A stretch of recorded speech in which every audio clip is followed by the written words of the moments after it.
Oh, ang ganda naman itong lugar na to. Ayan o.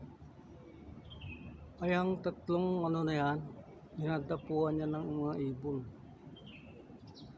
Daming ibon dyan paghapon.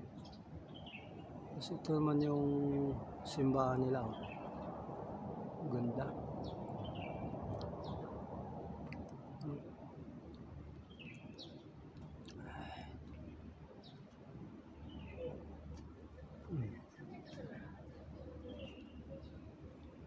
Diyan sila nagsisimba araw-araw.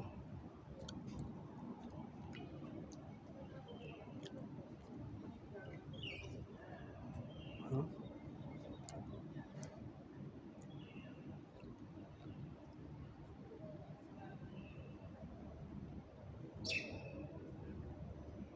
Ang lugar.